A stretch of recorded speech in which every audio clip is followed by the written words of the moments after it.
Bob Fletcher, welcome to the Prophecy Club. Thank you. Thank you very much. It's my pleasure to be here. I really appreciate it, and gives me the opportunity to share some amazing information that I have ended up falling into, as I say, so to speak. What had taken place very briefly in my life situation, I had a business, and I merged it with another company, corporation, actually. They were both corporations, and it was a toy manufacturing business. And this is way back in the 80s.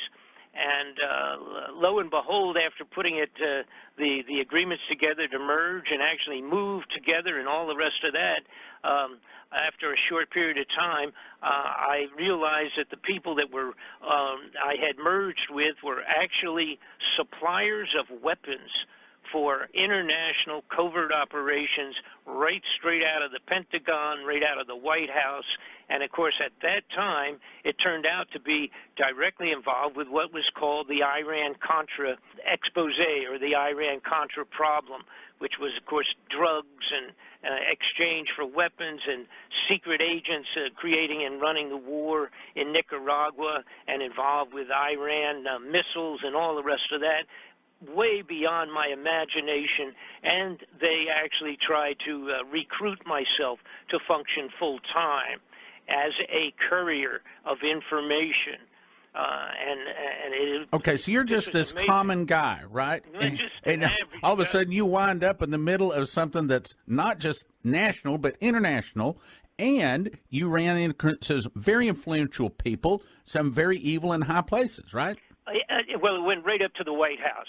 And so from that, within a short period of time of myself realizing and actually having them just sit down with me and say, here's what we want you to do.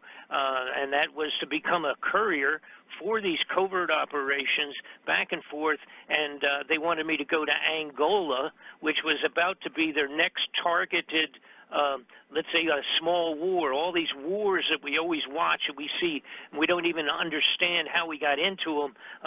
These are the guys that actually straight out of the National Security Council and the Central Intelligence Agency supplied the weapons, etc., for all of these unbelievable wars. And of course they make millions and millions on their own for their own pockets on the side. And they're permitted to do that as long as they accomplish what was to be done politically out of the White House. As long as they're doing that, they are simply able to stamp these operations top secret, and nobody ever gets to look or even investigate or even go to court on any of these. So that's how I got started, and it's much more. It's an amazing story. We'll put that on the back shelf because we have a lot to cover. Okay, so how did you get into Planet X? Okay, so I had, since that was way back in the 80s, and I became a federal witness, actually, and involved with as many as 8 or 9 different major congressional investigations and inquiries at the highest level. I actually testified before the Senate Intelligence Committee, et cetera, et cetera. And the reason that I ended up being dragged back every couple of months or every 6 months or so into a new investigation was because so many of these people overlapped. So it was it was the same people, a few people here, a few people there, and then I would get a call from a congressman or a senator or somebody that was doing something, a major investigation, and they would say, Bob, do you have anything on this or do you have anything on that? So I had gotten used to watching and following and actually investigating huge amounts of money, vanishing money. In other words, fraudulent, the money disappearing, let's say, out of a covert budget, which, of course, nobody ever knows about anyhow because it's covert, and then legitimate budgeting of scientific things, let's say, like space programs, and they would steal millions of dollars out of, let's say, a billion-dollar contract, and maybe a third of it would disappear into someplace else. And I started about 3 years ago looking into huge amounts of money that were vanishing. But this was not the regular, like I say, multi-millions that I was used to looking at and chasing, so to speak, that the money had moved up to be where it was billions and even trillions of vanished dollars just disappearing into the air. And one of the big points was back the day before the 9/11 occurrence, the day before the 9/11 event in New York and Washington. I can't wait to hear this. Okay. Literally the day before, Donald Rumsfeld, the head of the Department of Defense at that time, was speaking and testifying before the Congress.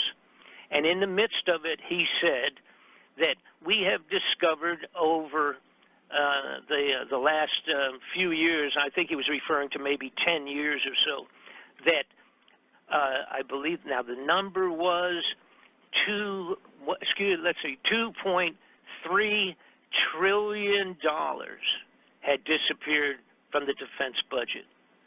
Now we're talking with a T, $trillion. Holy mackerel, I was overwhelmed. I couldn't believe it. And again, I was used to hearing, 16 million or 14 billion or 2 billion or 14 million disappearing. But when you get into trillions, because you cannot, if you were a thief, the best thief in the world, or a drug smuggler or an arms dealer, you cannot money launder. Right, you can't hide that much. You can't hide it. Simply hide it. Right. So then, of course, what happened? See, now the timing is important. The 9/11 event took place. That was the end of it. We never heard anything about any other news on the face of the earth for the next 6 months because of course, the outrageous 3,000 dead Americans in the 9/11 event. And so I don't want to get into that because that's another story. But the bottom line was, because of the day before being the date of that announcement, that was the end of it. Nobody ever even followed it up. A short time later, the woman that was in charge of some of the monetary funding out of the Federal Reserve, kind of overseer, so to speak, of the funds out of the Federal Reserve, she was asked by a congressman on an inquiry on another, as a matter of fact, some other financial problems they were having. She was asked, what was the story about $9 trillion vanishing off of the books of the Federal Reserve System? Well, now that's our money. They don't let us look at it, and they don't tell us anything about it, but the Federal Reserve basically is our money. They are the ones in charge of printing it, and they are the ones that are in charge of, now here's the important part, the gold of Fort Knox. They're the ones that oversee, supposedly, the gold in Fort Knox. So around in the same period of time, I realized that a friend of the average American, Mr. Ron Paul, at the congressional senatorial level, had requested a audit of the by the Federal Reserve of the gold at Fort Knox. He wanted to know, because there were so many stories and rumors about which is the truth, that the fact that the gold is no longer there, that all the gold of Fort Knox is gone. Now, when I say all the gold, let's say we're just talking maybe 90% or 95%. There's always a little bit there someplace that could be looked at. But the bottom line is, the way the Federal Reserve was created, very intentionally, and a lot of people don't realize this, the Federal Reserve has nothing to do with the United States government in an official capacity. The Federal Reserve is a group of private banks that oversees the adjustment of interest on loans with the Federal Reserve funds, and also oversees the gold. But what they did was they created it with the very specific wording that says basically that there is no oversight by any congressional or senatorial or any elected officials of the United States government. They have no right to even ask for an audit. If they give you an audit, it is the mercy of their being good guys. In other words, if we get an audit on the gold, which was done, matter of fact, way back in the 70s one time, and it was a joke. The audit that they did was completely laughable. They permitted a few people to look at one part of a building that constituted like a, let's say like a typical one-size bedroom filled with gold bars, and that was the extent of the audit. So the truth was, even back in the 70s, when everybody got excited about that, we really found out nothing. We have no idea. The gold could have been disappearing way back then. But as we stand today, there's absolutely no gold left in Fort Knox. There's absolutely no gold left in Fort Knox, because when I add to it, not only did we have audits requested by Senate and congressional people who were told to go away, period.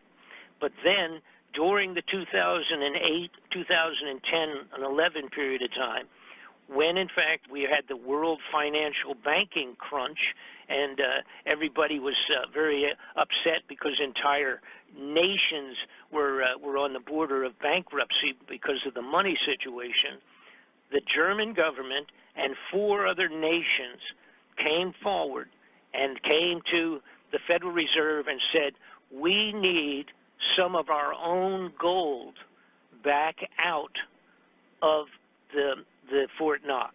We need to get some of ours out. Now, to explain that briefly is that the world gold, all of the nations of the world actually have billions and billions of gold bars in deposit at the Fort Knox because they were worried about their own country, let's say like Germany, having a corrupted government come up again like the old Nazi regime, and that they were worried about their gold. So many, almost every nation of the world has billions and billions of gold bars on deposit physically in the United States Fort Knox. When these 5 countries came forward and said, we are in need of our actual physical gold, we have to pick up, and now believe it or not, the Germans had 1,500 tons of gold on deposit, just Germany alone. They requested to have at least half of it or something of that sort opened up and given back to them, and they were told they could not even get an audit, a proof of the gold, until 2020. And that's their response to these countries that requested their gold out of the Federal Reserve, and that's what they were told, go away until 2020. Now, since then, my understanding is that a small portion was lent out, and there were certain financial agreements with the Federal Reserve System to assist them financially at the banking level in Europe, all right?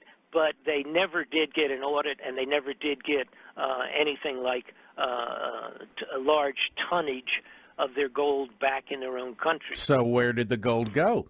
That's the big question. So then also, because the gold vanishing thing, that's always been, it's been banged around for a long time. It's always discussion, but there's never been enough proof to where you could say, see that? Here's A, B, C, D, E. All of these things indicate that there absolutely is no gold left in the Fort Knox. And that absolutely is the correct assumption at this time, being as that they actually told these countries that they couldn't even have any of it. Okay, so I sit back, and I've done so many things. I've been doing this full time for 30 years. Now, I'm not a guy that writes a blog or a guy that does newspaper stories for random papers or something like that. I'm not like a reporter or something of that sort. I've physically been in the middle of these inquiries, and some of the material that I have come across in my investigations, as a matter of fact, many pieces of paper, documentation that I have come across in 30 years, when I turned it to the investigating committees in Washington, D.C., they were classified, secret, after I had supplied it back into the desks of the investigations in Washington.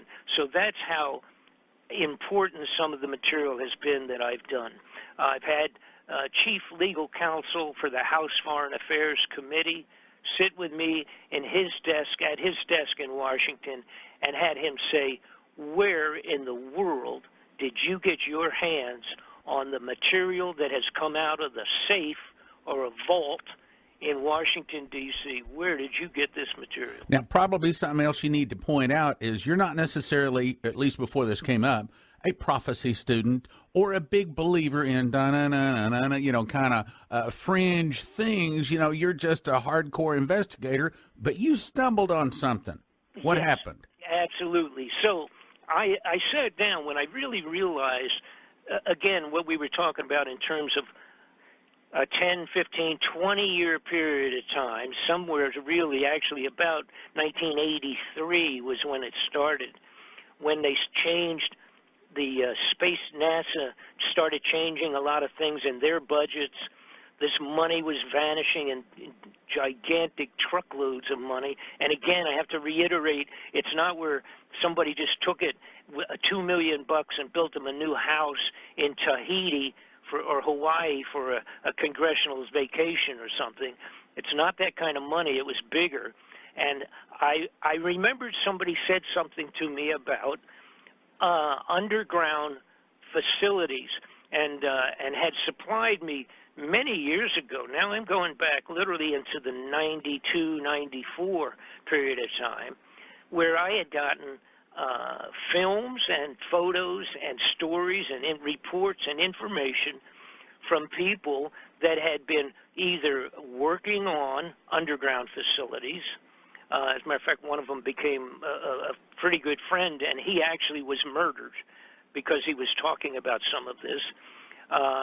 But they were talking about gigantic underground facilities way past and beyond, like the NORAD facility that we're familiar with, where they had in the side of the Granite Mountains, where they'd been in there for many years with the control center watching for possible invasions by missiles or nuclear attacks from Russia or something like that. That was what NORAD was originally created for, and they had all of their electronic gear in there and all that. So we're familiar with that and some other military bases. But the underground facilities that we were talking about, and I had never had opportunity, or never did I have a good reason to look into underground facilities until this new handful of information about vanishing gold and all the money gone, disappearing. So I pulled out some of my old records and information, contacted other people, and looked into what was going on in terms of underground facilities.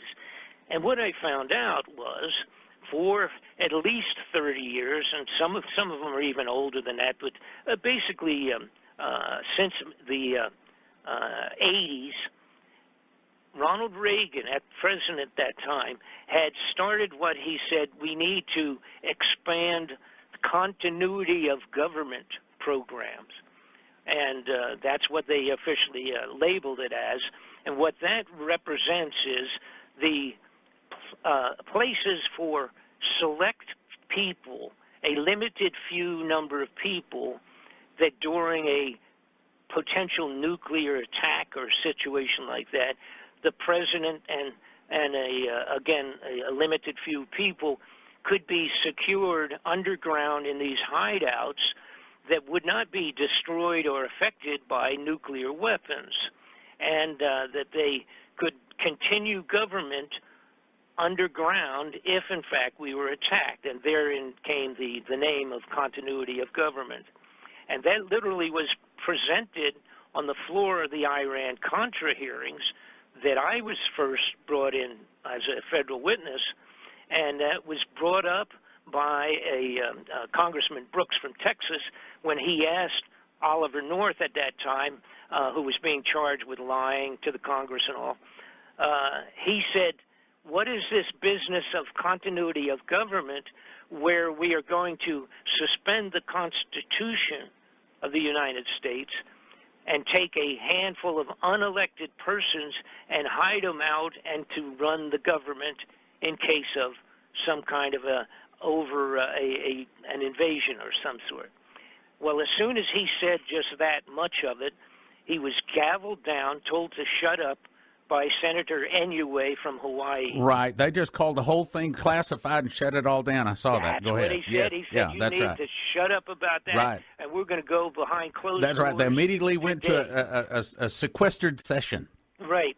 And matter of fact, that was even the same day, by coincidence, that my business was brought up on the floor of the Congress, although they kept that.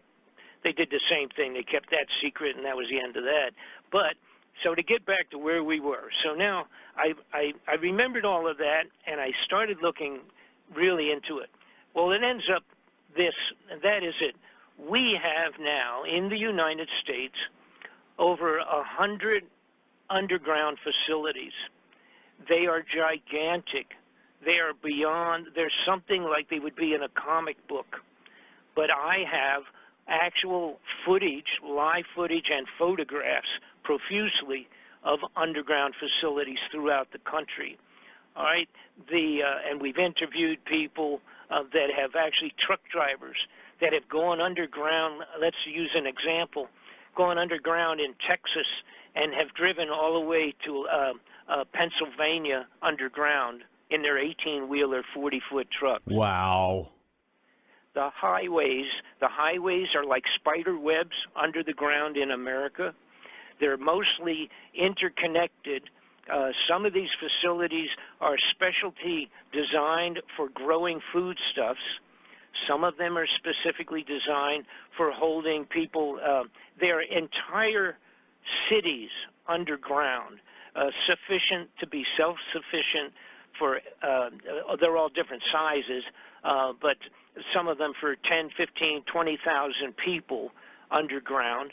They literally have excavated recently to where as many as 3,000 people can be underground beneath the Capitol building. All right, now let me read two scriptures that ties this back to the Bible and Bible prophecy. Isaiah 2:19, and they shall go into holes of the rocks and into the caves of the earth for the fear of the Lord and for the glory of his majesty when he ariseth to shake terribly the earth. Revelation 6:15, and the kings of the earth and the great men, the rich men, the chief captains, mighty men, every bondman, every free man, hid themselves in the dens and in the rocks of the mountains, and said, fall on us and hide us from the face of him that sitteth upon the throne and from the wrath of the Lamb. That's what you're talking about. Absolutely. And by the way, and I have, you can let folks know how to reach myself, but of course I have my website, and I have just finished. It took 3 years to get this accomplished. It is a double DVD information expose.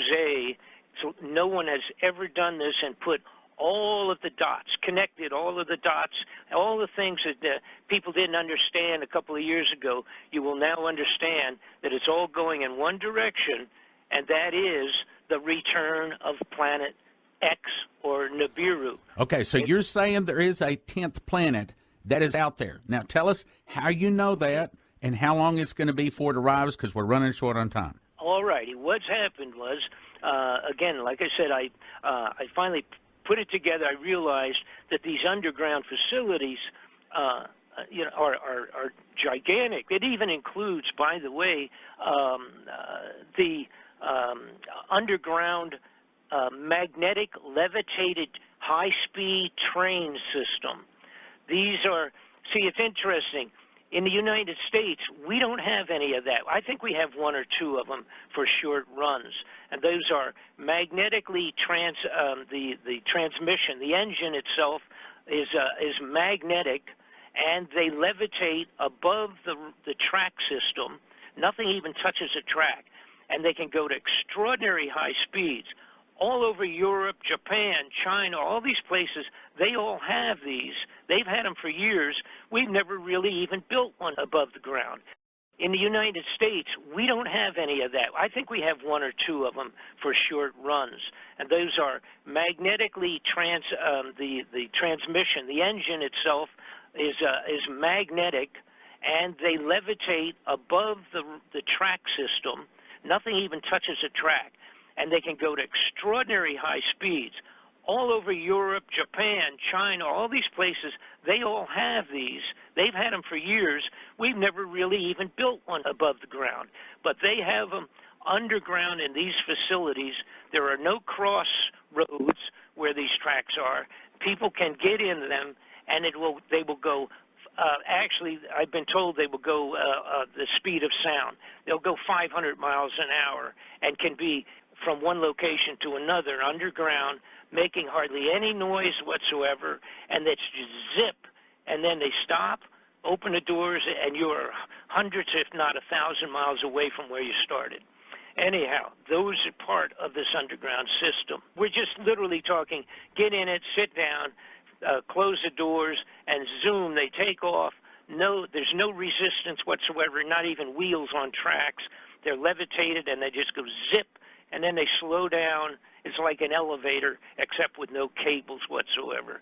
And you just get out, and you're in another state underground at a different facility. Okay, so what happened was then I started saying, I realized, for these people to be stealing literally all of this money, fraudulently transferring funds, and taking the gold out of Fort Knox, and taking all of this huge money from these different, like I said, they have space programs, and we don't see when they stamp these things secret and top secret.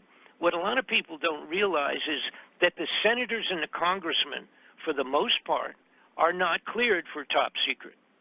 So even a senator and a congressman, if he saw a piece of paper that showed X, Y, and Z as a black budget, and it said $320 million or $800 million or $500 million on something, if it's classified, they can't even ask about it. So, see, even your representatives, they have no idea of what's going on with this huge amount of money. Okay, so someone else had, of course, come to me on many, many different occasions, different people in the last 20 years, and they had asked me, what do you think about this Planet X? What do you think about this Nibiru going to come back? It's have you? They used to say, have you read Dr. Sitchin's books about the Sumerian clay tablets that talked about Planet X 4,000 years ago? And I thought, that was, again, it was one of these things, and I was always polite, and I would say, well, gee, no, I don't. I'm not an astronomer. I don't know anything about that, but I'll look into it. So what I did was I did look into it, and I read the books by Dr. Sitchin, which talks about profusely clay tablets that he had been able to transcribe, and basically it talked about this planet coming by that is in a huge 3,000-year cycle, an orbit of 3,000 years, where it would go way out beyond Pluto and then come back in. It would take 1,800 years to swing back by and come close to Earth. And that was what had caused Noah's floods, the biblical stories of Noah's floods. And also around that same period of time, biblically, the storms of the raining down fire on the troops, killing 100,000 troops in Israel because of the rainstorm of meteors, which of course they didn't know they were meteors or meteorites at that time. What it was the tail of this planet, Planet X, coming close by, and when the Earth is in its regular orbit of going around the sun, we would pass through what would represent, let's say, the tail, like a comet. It's not a comet now; it's a planet. But like the tail of a comet, we would pass through it 2 times. one time, the first time when it came around the sun, then when it would go back out again, we would again pass through that tail in approximately 150 days between number 1 and number 2. But additionally, this planet is described to be 5 times the size and density of Earth. That's big. And it also carries with it 3 or 4 moons that circle it on a regular basis, just going right around it like its own little solar system, so to speak.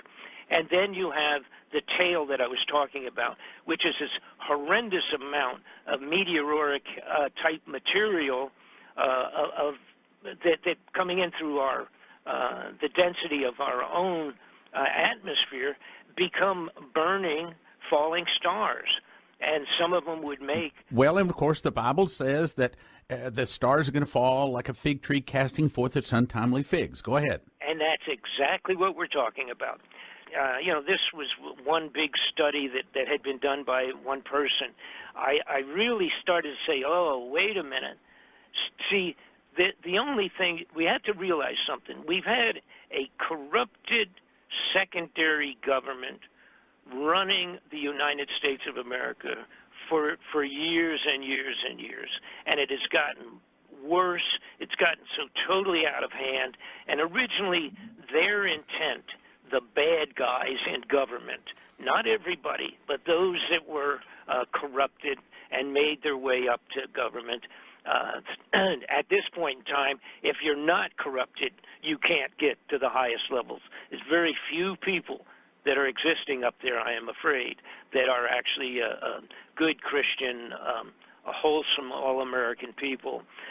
So we've had this, what people refer to as a secret government running our government for years. You have to accept that, and that's a reality, and blah, blah, blah, blah. I'm not going to get into trying to prove all of those points. That's the fact. So what had happened, I started studying everything that I could, even some of it that I thought was completely crazy, junk, goofy stuff. I looked at that too, because if you don't look at everything, you're going to miss something.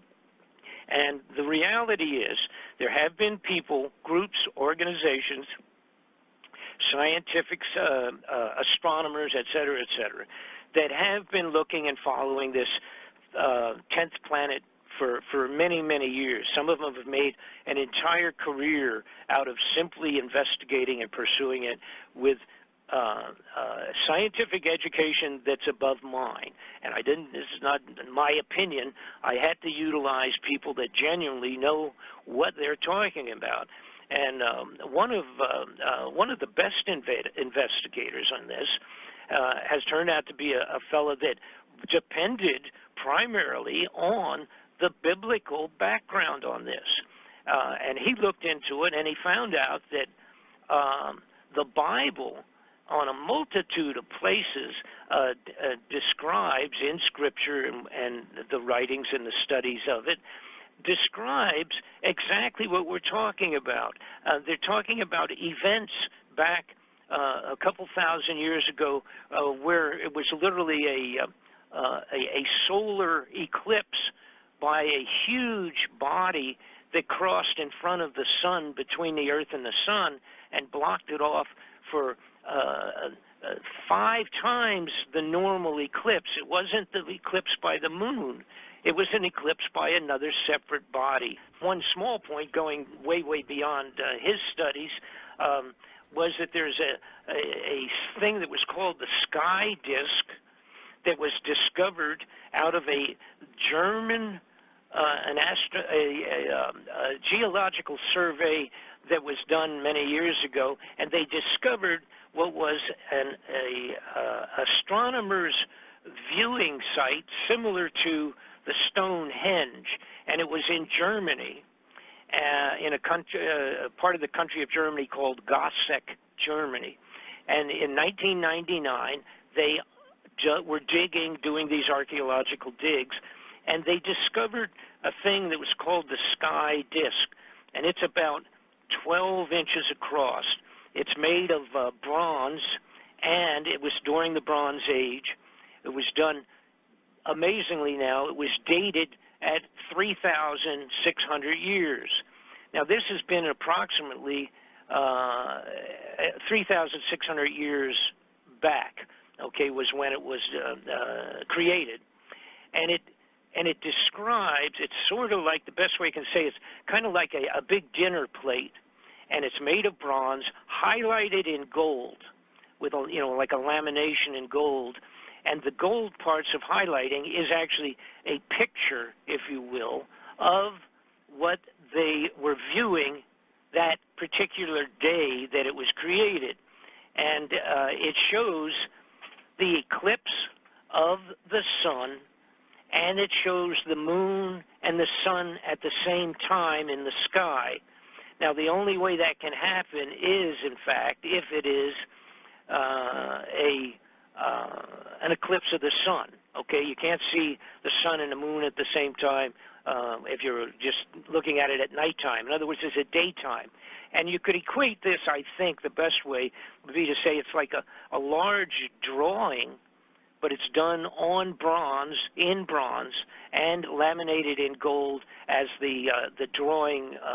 Instead of using paint or something else, they did it with gold because it was so earth-shattering for the people of that time who were watching the stars and keeping track of all the events in the heavens.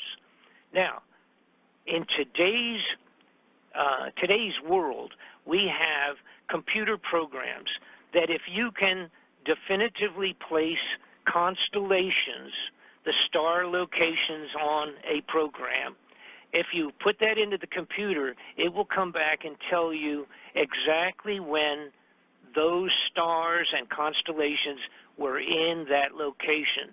So you can actually go back and date it, not just give or take a year or two, but to the exact day that the stars and the constellations were visible in those locations. So they did that with this huge bronze disc that they had found. And they zeroed in that it was 3,600 years ago, and it was at 8:30 in the morning on a day in April. I think it was April 10th. April 10th, 3,600 years ago at 8:30 in the morning. Now, that's about as exact as you can get. And what we're talking about here now is a physical drawing, if you will, representing the passage of some type of a gigantic planet that caused the solar eclipse of that day. And not only that, but it indicates, because of the locations of specific constellations, that it actually tilted the Earth by 26 degrees. All right? Now, this is the kind of stuff that really takes some very high intelligent, studious studies.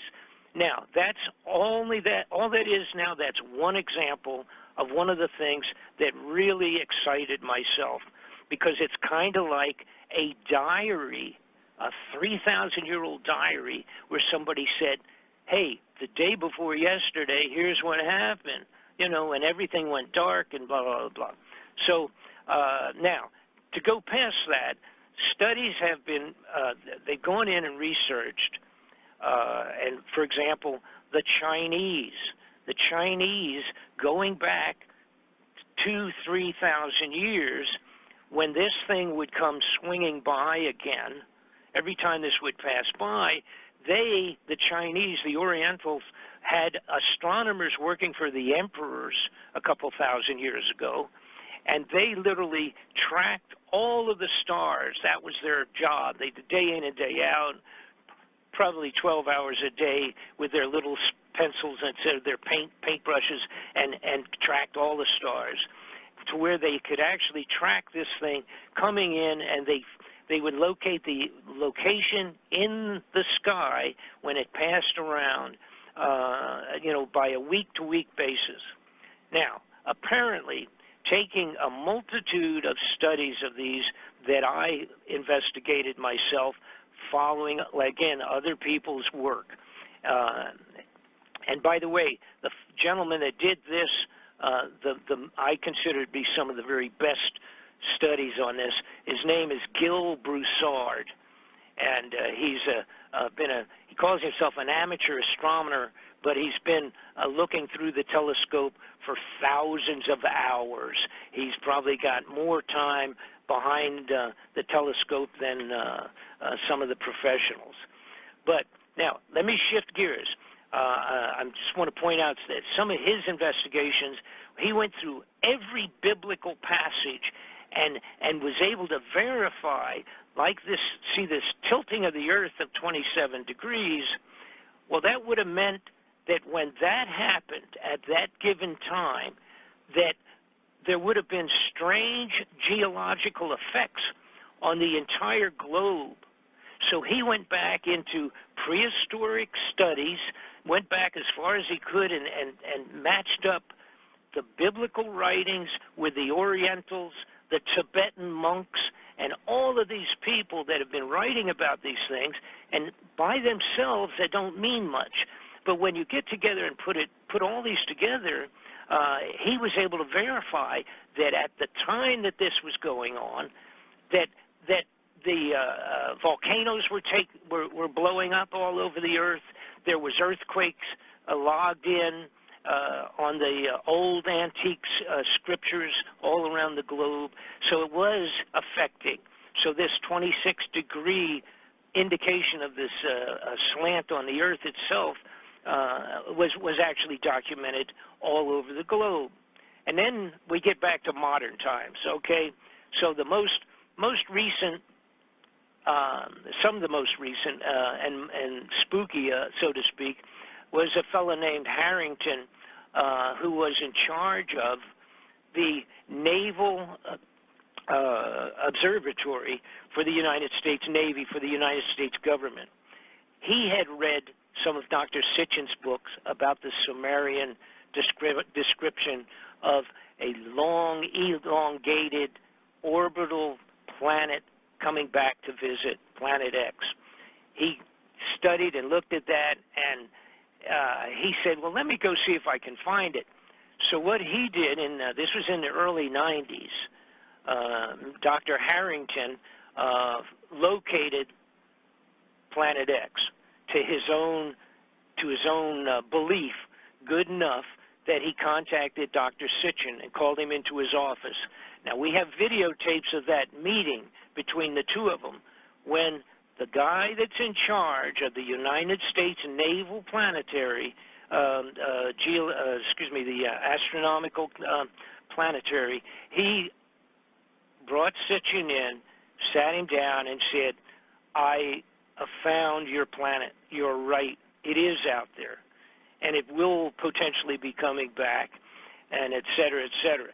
He started to do what was a formal astronomical paper on this for the scientific community, and he all of a sudden came down with cancer and died before he could finish the paperwork. So fortunately, we have that on video, so we know that it took place. So here is actually the head of the Naval Observatory himself coming out and saying, I agree, Dr. Sitchin, you're right, it is out there. Now, more recently, as a matter of fact, we have had some scientists at the highest level of a couple of our universities just in the last couple of months and NASA has, let me say, has sort of admitted it only because, in fact, they've been located by what you would call serious scientists, so to speak, and astronomers. But and I'm trying to think of the anyhow, it's with one of the big universities with whom they work. All right, and they had found that there are at least, actually, they've discovered a couple of hundred planets that have never been seen before. All right, but in their case, the big deal was they found at least two out where Dr. Sitchin was talking about, past Pluto, out that far out, big enough to be the Planet X that everybody's talked about. And this is brand new news and brand new information that had just come out in the last couple of months. Now, here's to do a good summary on this now. And of course, everybody wants to know, well, when's it coming and how bad would it be, et cetera. This, according to the studies, the people that study it, and by the way, there are two different groups that I would say kind of are at odds. Some of them believe that it is a 3,600-year orbit, which would mean that it would come around, it'd take 1,800 years to get back once it's farthest point, and then 1,800 years to get away from here and go back way out in outer space. Then there are another group that feels that, including Mr. Broussard, who feels that it's only maybe a 360-year orbit, which would mean that it has passed 10 times in a period of 3,600 years. All right, and that the reason that there was this discrepancy is that there was a problem. See, there was many years ago, 1,000, 2,000 years ago, they did not use a zero in numerical writing any place on the face of the earth. There was no zero. They would use number, and then they would say plus number, to come up with, let's say, the number of 3,600 would have to be done by adding regular numbers together, but they would not utilize what actually was a figure for zero. That didn't come into place until a couple thousand years later. So therein, he feels that there may have been an error in that, and that's very, very possible. But the bottom line is simply this, that it is going to come back, and the belief is on its way back around. Now, it's already affecting our weather. It's already affecting the sun, which is affecting our weather. The sun has gone crazy compared to the way it normally acts. But what I discovered, and by the way, all of this is in my new DVD, everything, including much more than we can talk about today, is on my DVD, so you'll have a complete understanding and the exact figures on all this. I'm doing this off the top of my head, so it's not the best way to do it, but because it's too much involved. But anyhow, in terms of the planets. So how do they get your DVD? You get, if you will, my website, which is BobFletcherInvestigations.com. It's BobFletcherInvestigations.com. You go to my website, and by the way, I've got pictures of the underground facilities on my website. I've got some pictures of possible infrared photos of Planet X already taken. So if you'll go to that website, BobFletcherInvestigations.com, and you can get the DVD. By the way, it's 2 DVDs, and it is 4 hours in total length.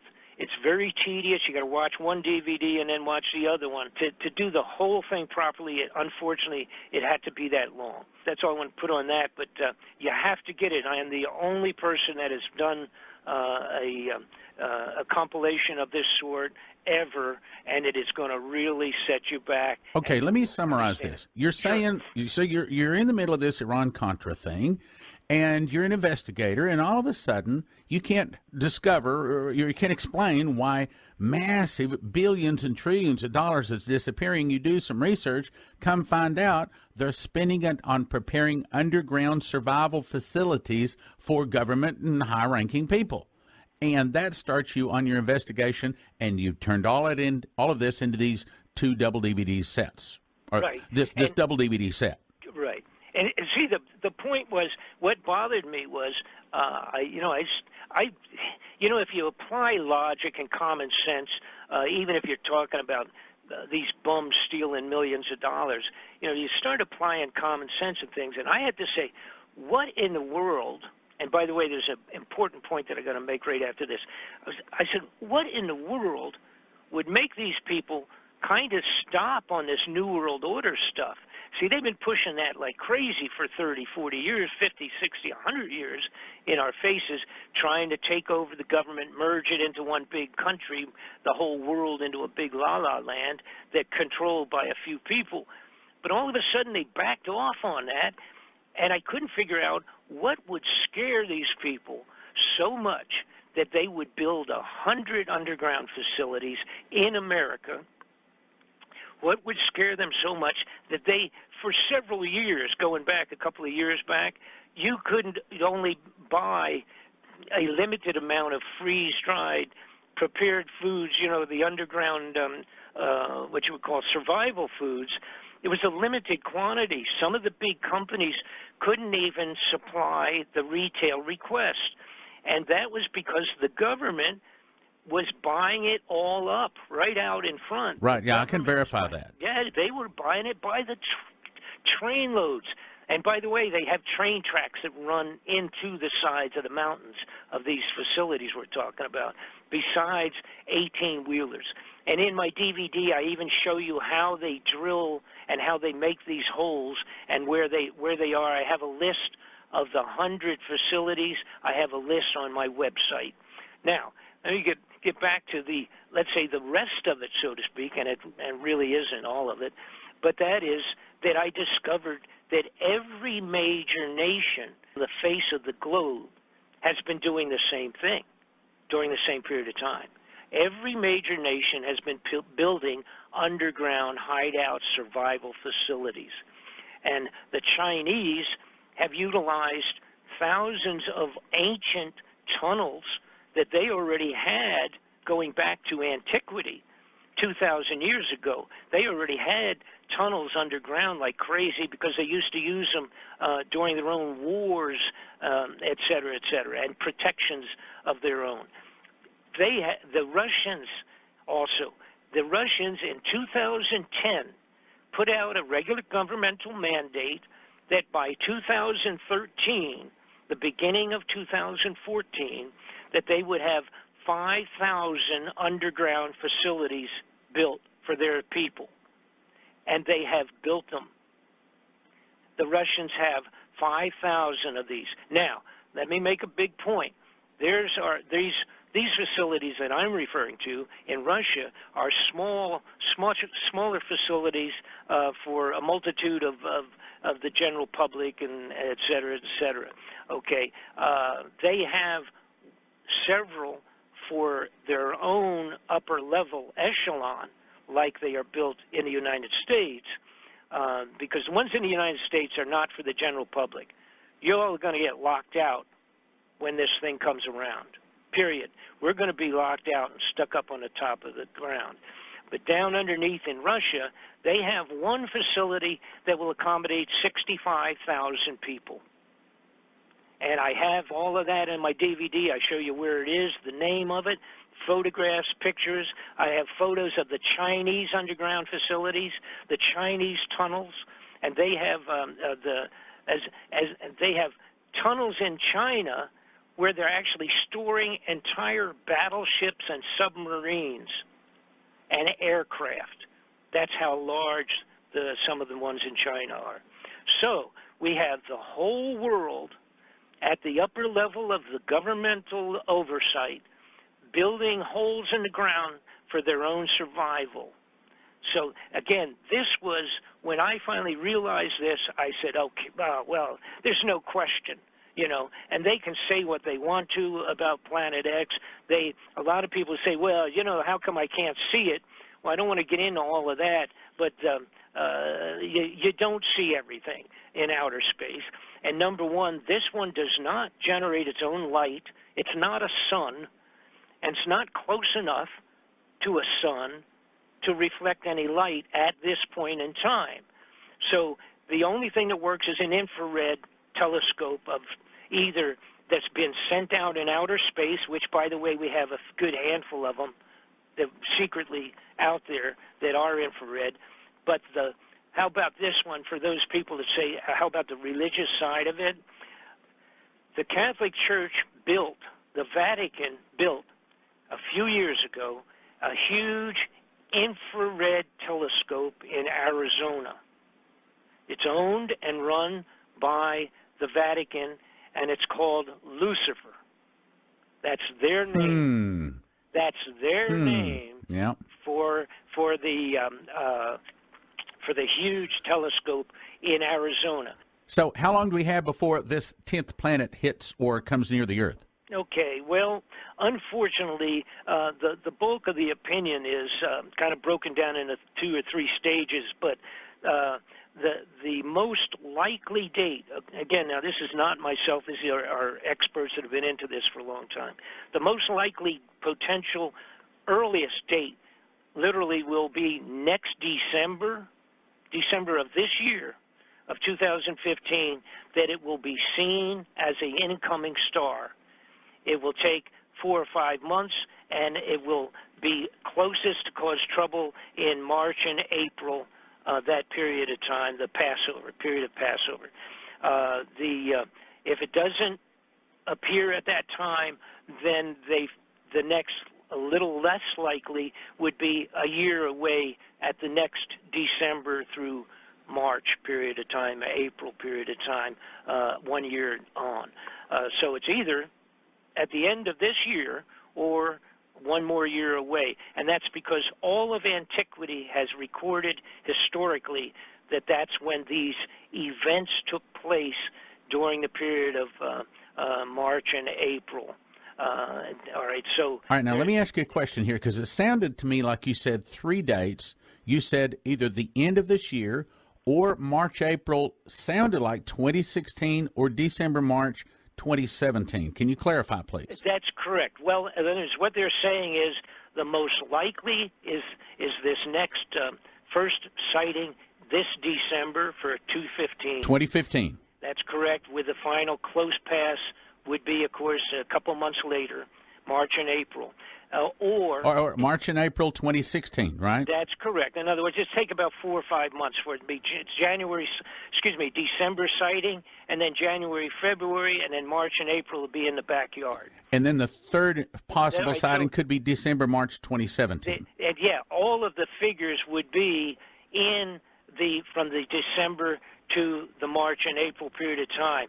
So if it doesn't happen this year, it's not going to happen in June or July. Okay. It's going to happen in the next December to March. All right, let me say this again clearly and make sure we got it right. Either latter 2015, March, April 2016, December, March 2017. That's correct. And that seemingly is mostly agreed upon by all the people looking at it. And now here's the big deal that I have to, and we've run out of so much time here. I'm saying, apologize. We'll have to get back. But a big deal is now that they have to have martial law in effect before the December sighting. By amateur astronomers all around the globe.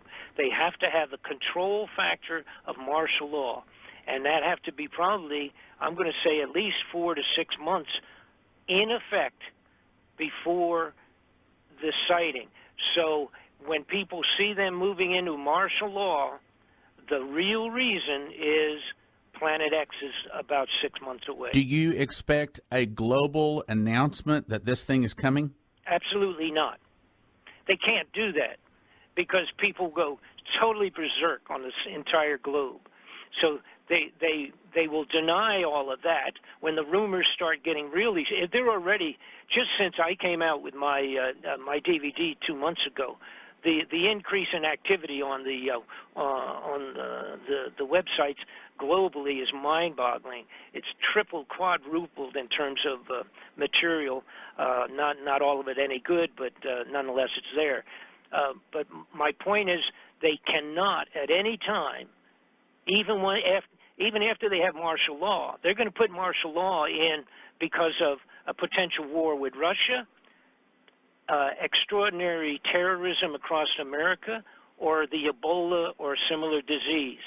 One of those 3 things will be the reason for the martial law. They're not going to tell people that it's because of the Planet X. And then once they have martial law, they'll end up going underground at the appropriate time. They'll all disappear and do synthetic reports from underground on television until the point in time when there is no television, because it's going to totally destroy all of our satellites. There will be no TV, no transmission of anything. So you're saying this is connected to the end time. This is connected to Wormwood and Revelation and the 7-year tribulation, all of that. Mm-hmm. Right. So, absolutely. It's all the same. It's all the same thing. So you have to realize when this thing comes in, we're talking. And by the way, we already have the volcanoes and earthquakes going like crazy. People, they're not reporting. Nobody pays attention. I mean, all you got to do is kind of look into it, but nobody does. Oh, we're starting to pay attention here in the DFW area. We've had 36 earthquakes, in the last 60 days here? Oh, yeah. The earthquakes are going crazy, and you need to just look it up, and you see that the numbers of them is mind-boggling. It was on NBC 2 days ago. They said, we talked about the volcano again, blowing one more time in Greenland, Iceland, like crazy. They showed pictures, and then they said earthquakes taking place in Connecticut, which they never had ever in the history of Earth, for crying out loud. I know that the Bible says that there's going to be signs in the sun, the moon, and the stars, and upon earth the sea and waves roaring, and men's hearts failing them for fear for looking after those things that are coming upon the earth. And that word for perplexity, it means that mankind can't solve it. Now, I can understand something possibly from the earth affecting the moon. I can't understand how the earth could affect the sun.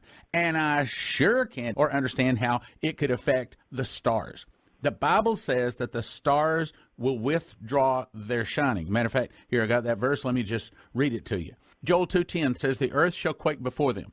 The heavens shall tremble. The sun and the moon shall be dark. And here's the point. The stars shall withdraw their shining.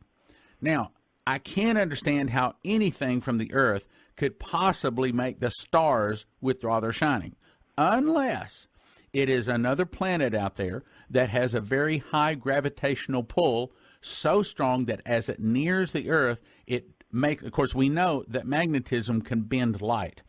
So what if this other planet, this planet X, Nibiru, whatever you want to call it out there, is so strong, the magnetism, that it bends the lights from the stars toward it, so that when we look up into the sky, we can't see a star shining? There's combinations of things here now. This would have such an effect.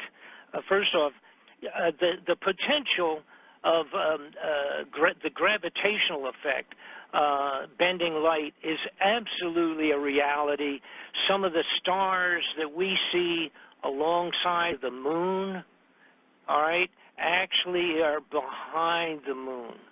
A few of the stars that we see on a regular basis are actually behind the moon, and the light's being bent so profusely that we see them as if they were alongside. So I think you're saying, yes, that theory is correct. So I'm saying, number one, that is a potential.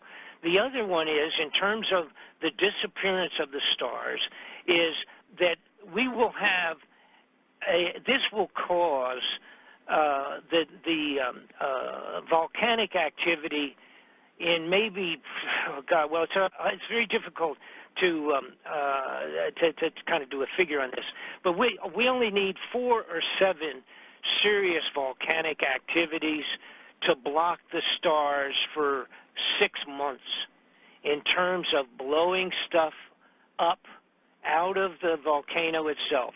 If Yellowstone blows its top over here, it will block the stars across the entire United States for possibly a year.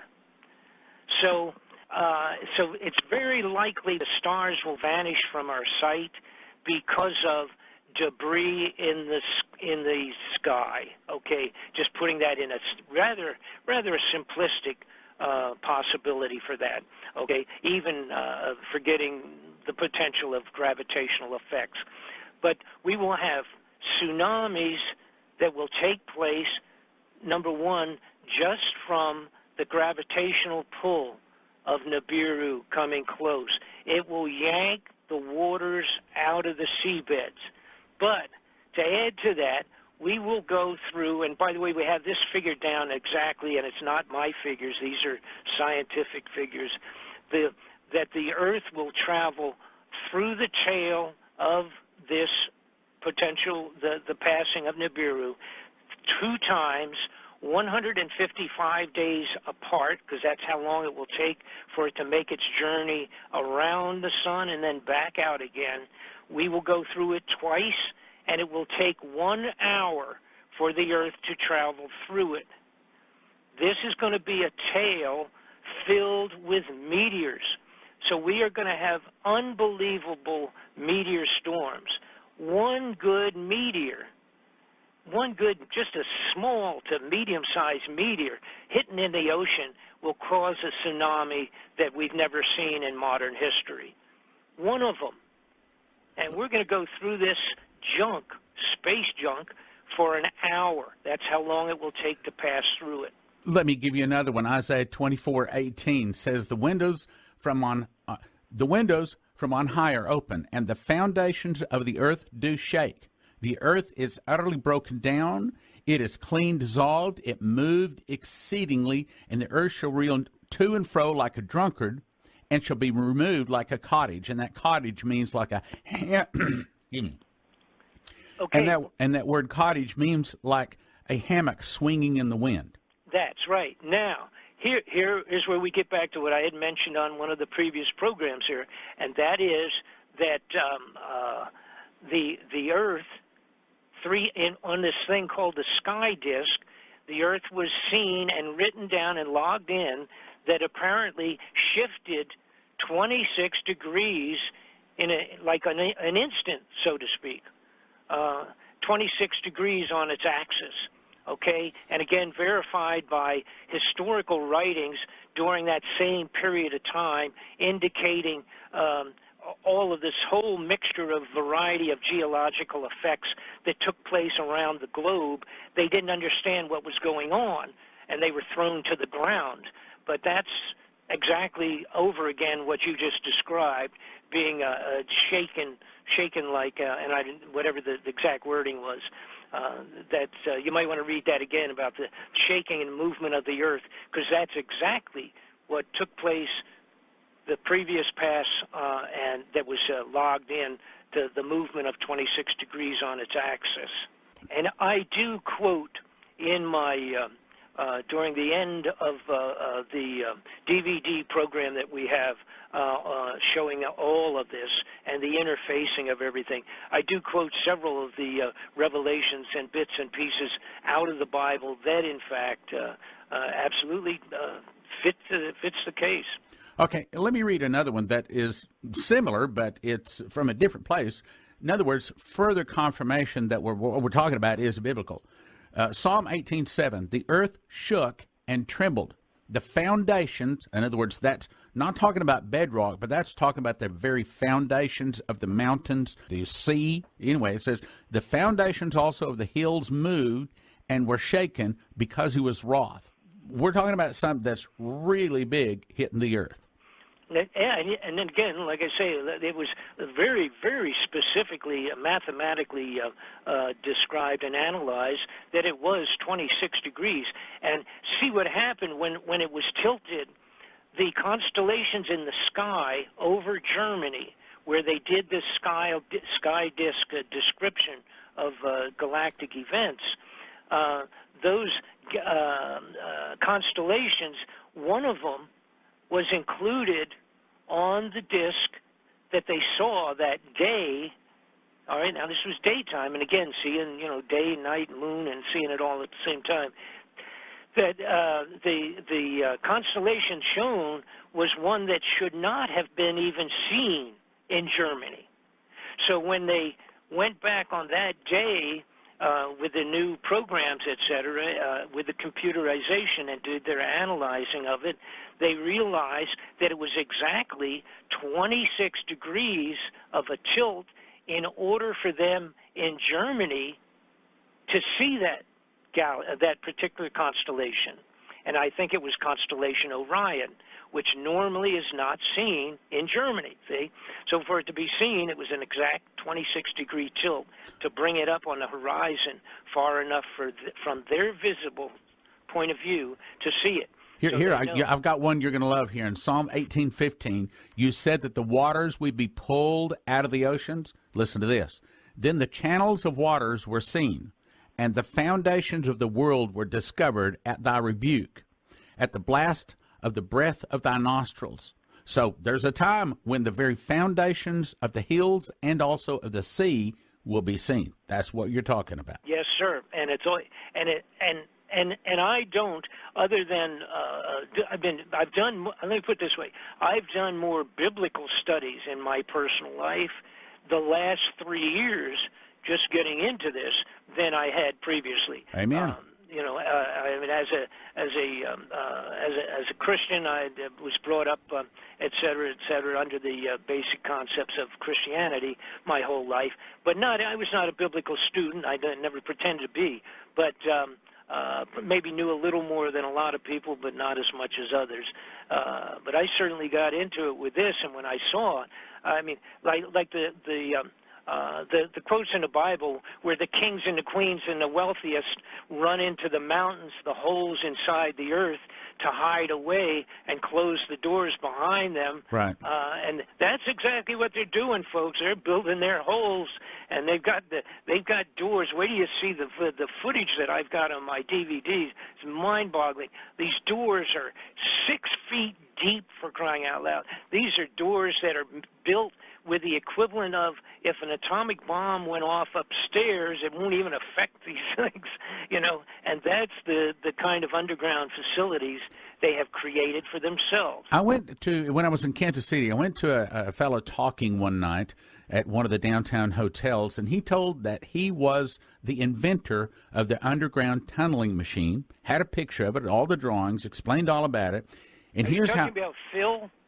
I don't remember his name, but here's how it worked. It looked like a giant bullet. Okay, it was shaped like a bullet. The front of it used laser, really, really powerful laser that shined out ahead of it and just fried the rock, and it just basically turned it to powder. Oh, tunneling. Okay, you're talking about the tunneling machine. The underground tunneling machine, and then as it hit the front of the bullet-shaped object, that was heated by atomic power. It was so hot, and they said that this thing could go at 10 miles an hour, blasting through anything and everything underground, 10 miles an hour, making a road. And then as it cooled, of course, it was just molten, but as it cooled, then they didn't even have to put any concrete around it because it was a nice, round, smooth, clear, melted. In other words, the very part that was melted, that was blasted, became the edge. Solid side. Right. Yes. All right. Now, I have all of that equipment you're talking about. I have all of that in the DVDs as well, and I explain it as well. Wait till you see the Chinese. The ones that China has been using are even bigger, and the ones that we are using now, I don't know when it was that you went to your meeting there, but the ones that they're using now are so large they can punch a hole, and also they're moving faster than they used to, that they can go right through solid terrain, whatever it is, and pull that back out, and they have a hole big enough for 18-wheeler, 40-foot trucks to drive right behind it, so to speak. Have you been in any of these underground facilities? Yes.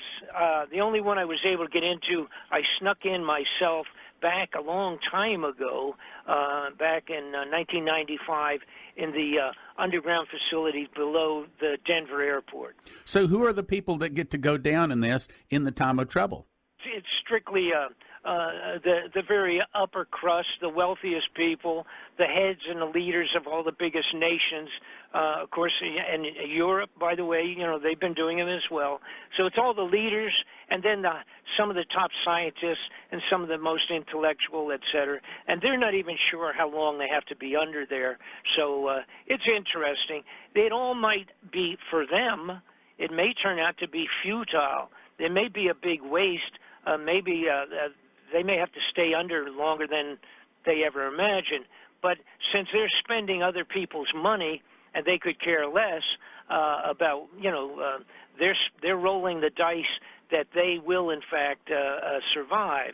Well, let me just continue reading what it says here. And I'm reading from Revelation 6:16, and it says that these guys run down into the holes and rocks, and they say, fall on us. They're saying this to the mountain. Here, I'll read it. And said to the mountains and the rocks, fall on us and hide us from the face of him that sitteth upon the throne and from the wrath of the Lamb, for the great day of his wrath is come, and who shall be able to stand? In other words, in my opinion, my interpretation is that's when Jesus returns.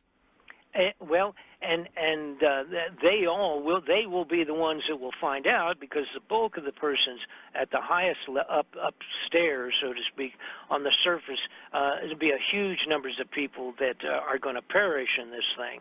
By the way, see, they also have discovered with totally separate studies, astronomers can't figure out all of the planets, starting out way back, they don't call them a planet any longer, but it's far out where Pluto is.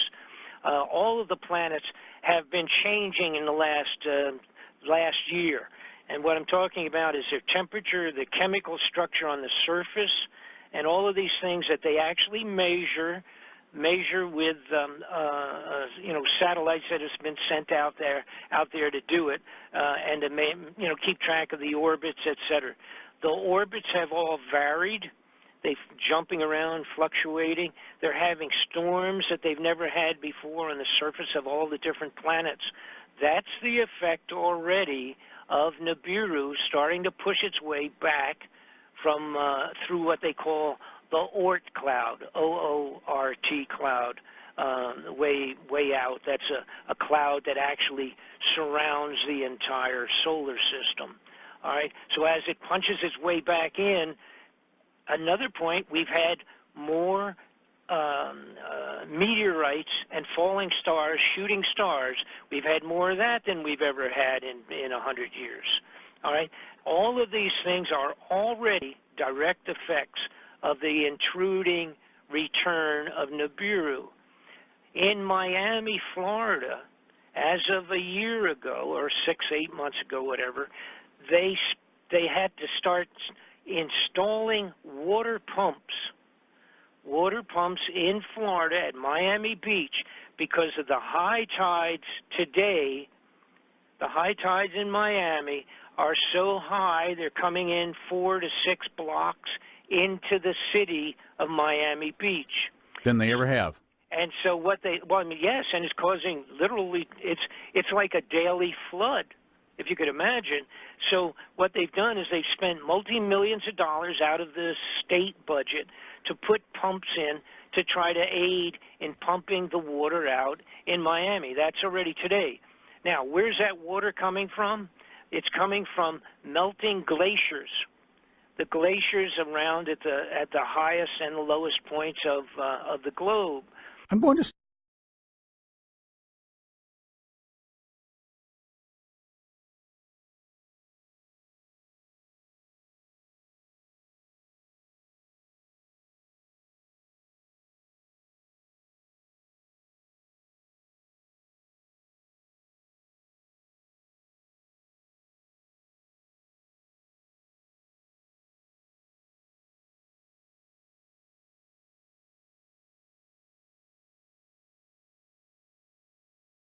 was the end of it. We never heard anything about any other news on the face of the earth for the next 6 months because of course, the outrageous 3,000 dead Americans in the 9/11 event.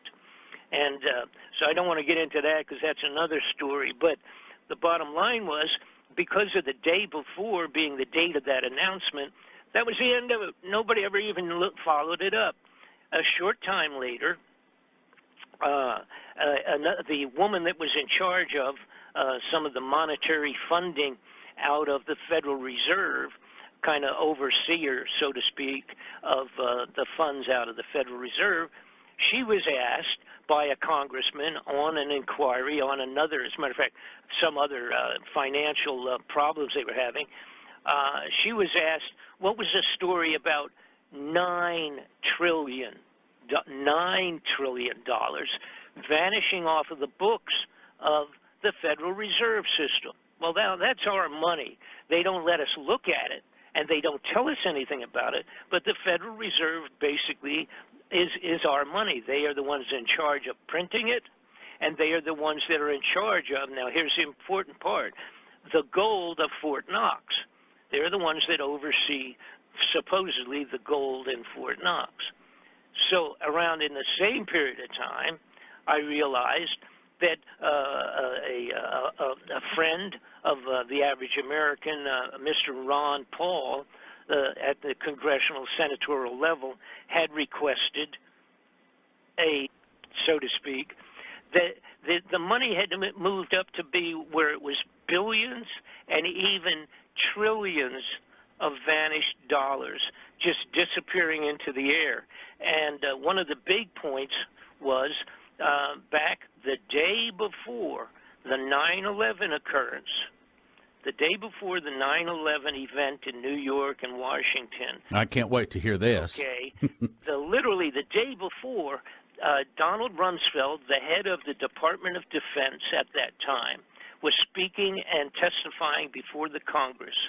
And in the midst of it, he said that we have discovered over the last few years, I think he was referring to maybe 10 years or so, that I believe now the number was $2.3 trillion had disappeared from the defense budget.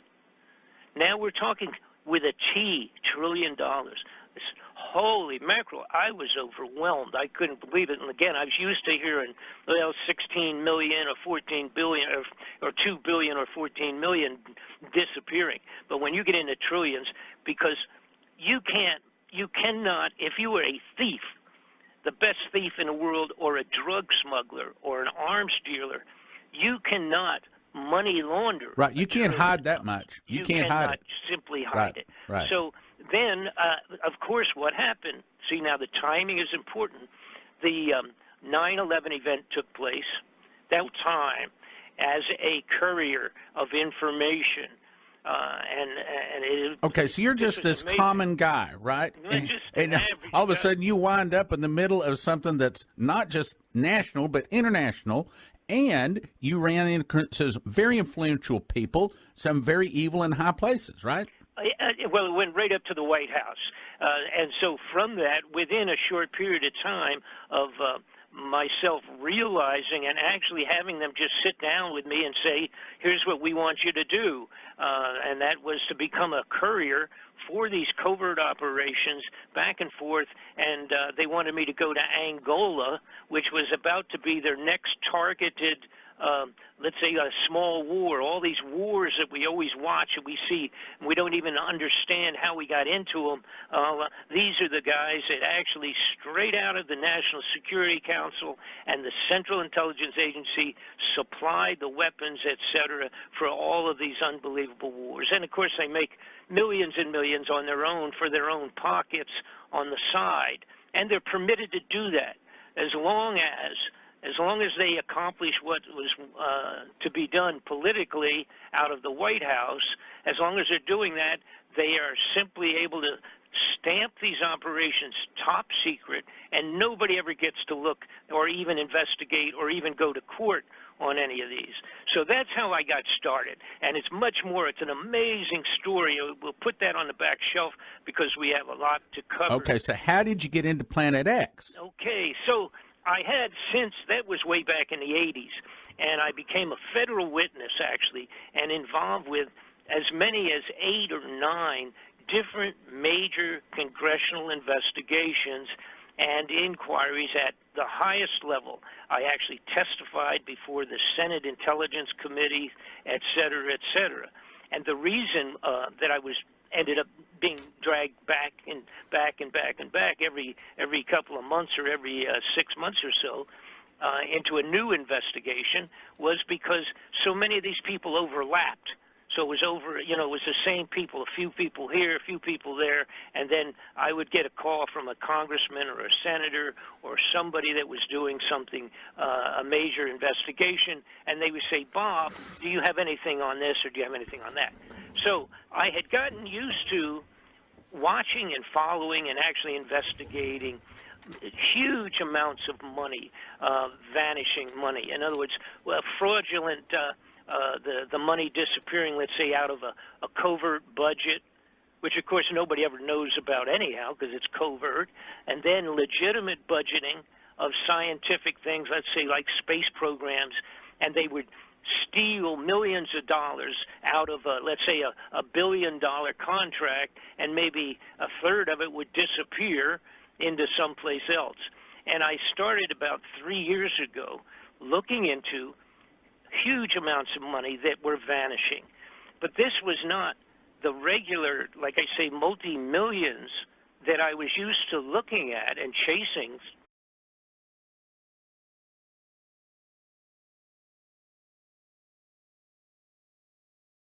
Bob Fletcher, welcome to the Prophecy Club.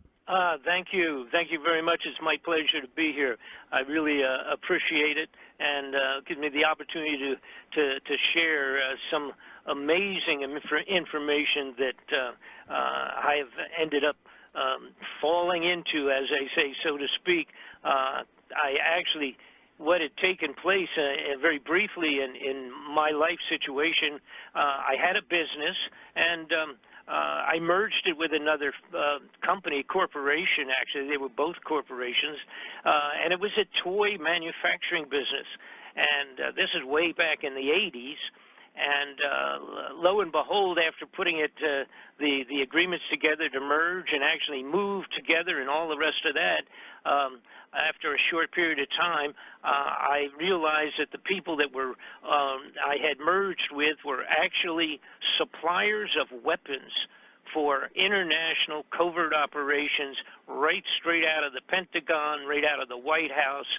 And of course, at that time, it turned out to be directly involved with what was called the Iran-Contra expose, or the Iran-Contra problem, which was, of course, drugs and exchange for weapons and secret agents creating and running the war in Nicaragua, and involved with Iran missiles and all the rest of that, way beyond my imagination. And they actually tried to recruit myself to function full